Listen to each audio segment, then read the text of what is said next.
অন্তলি মজা এলাকা দিন রাজ্য চক্র আমার লাগিব উই ওয়ান জাস্টিস বিধানসভা সমষ্টির অন্তর্গত এলাকা রাজ্য চক্র দিয়ার ব্যবস্থা করো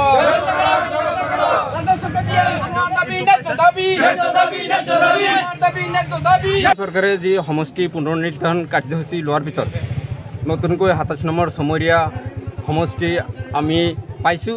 কিন্তু দুৰ্ভাগ্যজনকভাৱে যিখন সমৰীয়া চাৰ্কুল ৰাজচক্ৰ এই ৰাজচক্ৰ সমৰীয়া বিধানসভা সমষ্টিৰ অন্তৰ্গত নপৰাৰ কাৰণে চৰকাৰে ইয়াক বিলুপ্ত কৰাৰ ঘোষণা গ্ৰহণ কৰিছে। যাৰ কাৰণে আমি কিসমত কাটমি বগ্ৰুগুৰি আদি কৰি ৩০খনৰ অধিক ৰাইজে আমি এই ৰাজচক্ৰ যি ৰাজহ কাৰ্যালয় বা উন্নয়নমূলক যি কাৰ্য কাম কাজ এই কাম কাজত আমি বিশেষ অসুবিধাৰ সন্মুখীন হ'বলগীয়া হ'ব। যাৰ বাবে আমি ৰাইজ আজি আমি প্ৰতিবাদী কাৰ্যসূচী ল'বলৈ বাধ্য হৈছোঁ, যাতে আমাৰ সন্তলি কিসমত কাটমি আৰু বগ্ৰুগুৰি এলেকাত আমাৰ নতুনকৈ ৰাজচক্ৰ প্ৰতিষ্ঠা কৰাৰ ব্যৱস্থা গ্ৰহণ কৰি আমাৰ এই বৃহৎ অঞ্চলৰ ৰাইজৰ মানে সকাহ দিয়াৰ বাবে আমি অসম চৰকাৰ তথা মাননীয় মুখ্যমন্ত্ৰীক আমি বিশেষভাৱে আমি অনুৰোধ কৰিছোঁ, যাতে আমাৰ কিসমত কাটমি বগ্ৰুগুৰি বটিয়ামাৰী দুৰামাৰী মালিবাৰী আদি কৰি বহুত ৰাইজ আজি আমি হাৰাশাস্তি হ'বলগীয়া হ'ব। গতিকে আমি অসম চৰকাৰক বিনম্ৰভাৱে আহ্বান কৰিছোঁ আৰু আজিৰ এই প্ৰতিবাদী কাৰ্যসূচীৰ জৰিয়তে আমি অসম চৰকাৰক ক'ব বিচাৰিছোঁ যে আমি মাননীয় মুখ্যমন্ত্ৰীক এখন স্মাৰকপত্ৰ প্ৰেৰণ কৰিম। মাননীয় উপায়ুক্ত মহোদয় কামৰূপ জিলা আমি তেখেতক আমি এখন মেমৰেণ্ডাম প্ৰস্তুত কৰিছোঁ। গতিকে আমি এই মেমৰেণ্ডাম বা স্মাৰকপত্ৰ যোগেদি আমি অসম চৰকাৰক আমি দাবী উত্থাপন কৰিছোঁ, ৰাইজৰ পৰা দাবী উত্থাপন কৰিছোঁ, যাতে কিসমত কাটমি আৰু বগ্ৰুগুৰি এই বৃহৎ এলেকাত আমাৰ যিহেতু ভূমিৰ ব্যৱস্থা আছে, গতিকে আমাৰ এই এলেকাত এখন ৰাজচক্ৰ প্ৰতিষ্ঠা কৰাৰ ব্যৱস্থা গ্ৰহণ কৰি বিশেষ আমাক সুবিধা কৰি দিয়াৰ বাবে আমি কামনা কৰিছোঁ।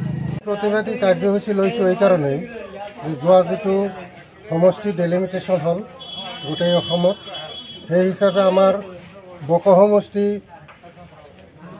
ভাগ কৰি আমাৰ চমৰীয়া নতুন সমষ্টি হ'ল। কিন্তু দুৰ্ভাগ্যৰ বিষয় আমাৰ এই নতুন চমৰীয়া সমষ্টিত চমৰীয়া নামটোও নাই। তাৰোপৰি আমাৰ চাৰ্কল যিটো অফিচ আছে সেই চাৰ্কল অফিচো আমাৰ চমৰীয়া সমষ্টিত এটা মাত্ৰ পৰিছে, সেইটো গড়াইমাৰী। গতিকে আমাৰ এইফালে আৰু দুটা চাৰ্কল অফিচ আছিলে, চমৰীয়া চাৰ্কেল আৰু নগৰবেৰা চাৰ্কেল, দুয়োটা চাৰ্কেল আমাৰ সমষ্টিৰ বাহিৰত পৰিছে। গতিকে ৰেভিনিউখিনি আমাৰ ভিতৰত।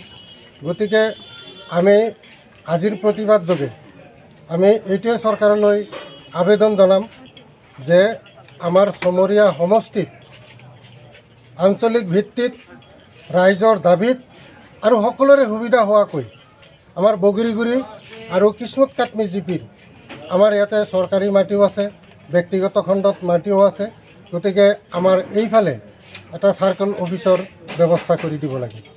আৰু এই ব্যৱস্থাৰ ক্ষেত্ৰত আমাৰ স্থানীয় বিধায়ক বাইদেউ আছে নন্দিতা দাস ডাঙৰীয়া, তেখেতেও আমাৰ ৰাইজৰ এনেকুৱা এই প্ৰতিবাদৰ প্ৰতি সঁহাৰি জনায় তেখেতে যাতে আমাৰ এই অঞ্চলত এই চাৰ্কেল অফিচটো প্ৰতিষ্ঠা কৰাৰ যথাবিহিত ব্যৱস্থা কৰি দিয়ে, তাৰ কাৰণে তেখেতলৈও আমাৰ এটা আবেদন থাকিল।